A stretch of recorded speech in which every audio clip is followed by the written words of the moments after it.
Merci beaucoup Marie, merci à tous les quatre en tout cas. Effectivement, petit exercice alors de synthèse, je serais bien prétentieux, mais en tout cas de quelques points effectivement que je retiens. Le premier, c'est, et on va voir sur le slide, 2 égale 800.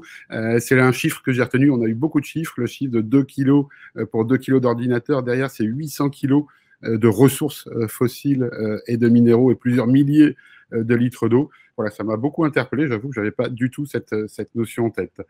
L'élément suivant, c'est la notion d'ouverture qui est beaucoup ressortie de ce que j'ai entendu, Anne et Julien. Ouverture à la fois par rapport à l'écosystème, hein, ne pas rester seul, mais s'ouvrir, écouter ses collaborateurs, écouter ses clients, écouter ses partenaires, s'ouvrir à d'autres entreprises, benchmarker, mais en tout cas ne pas rester seul.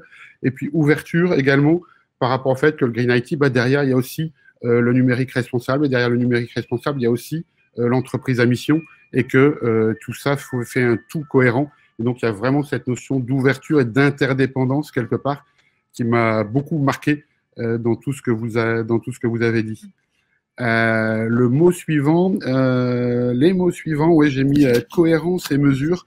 Alors, j'ai été beaucoup frappé. Alors, j'ai mis cohérence et pas exigence, Marie, mais ça aurait pu rejoindre la notion d'exigence. Cohérence par rapport à, voilà, il y a beaucoup d'outils, il y a beaucoup d'actions, il se passe beaucoup de choses. L'importance aussi d'assurer derrière une cohérence là-dessus pour que les gens ne soient pas perdus et que ce soit visible ce qui est fait et que ce ne soit pas des petites actions déconnectées les unes des autres à droite à gauche. La mesure, vous en avez beaucoup parlé également. Je pense que la calculatrice de Julien va bien se vendre ce soir. C'est le moment de faire une offre, Julien. Mais oui, beaucoup de l'importance de la mesure. Julien, tu disais une fois par an. Anne, tu parlais de mesures d'impact, effectivement, parce que c'est pas mesuré pour se faire plaisir, mais pour vraiment voir l'impact. Et puis, même si c'est difficile aujourd'hui, c'est important, vous l'avez dit à de multiples reprises, que derrière cette fragilité d'avoir des chiffres, c'est nécessaire d'en avoir et au moins de suivre l'évolution de ces chiffres. Donc, je trouvais que la notion de mesure est beaucoup ressortie également. Les mots suivants, alors c'est pas le 3P, le People, Profit, Planet, mais c'est le 4P, les plus petits pas possibles et grands programmes. Vous nous avez expliqué, je trouve, des approches un peu différentes. Hein. D'un côté, Julien, qui était plus dans une approche des petits pas, avec les 6 étapes progressifs. On était avec Anne, côté de la Poste, avec plutôt un grand programme, avec des comités de pilotage, une organisation très structurée en termes de gestion de projet. Et il n'y a pas de jugement dans ce que je dis là, évidemment. Hein. Les deux approches, c'était intéressant justement de confronter, je trouve, un petit peu vos deux approches. Et puis, ces deux approches avec un point commun, vous avez là aussi sur lequel vous avez insisté, la volonté de l'entreprise, qui est le point de départ. Il faut une réelle volonté d'entreprise, tu disais, Julien, pour lancer et pérenniser ce type de démarche. Qu'est-ce que je voulais dire là-dessus aussi? Oui, c'est ça. Et Anne aussi, sur cette notion de grand programme, tu insistais, on le voyait aussi à travers ce que disait Julien, sur le fait que c'est une vraie conduite du changement derrière.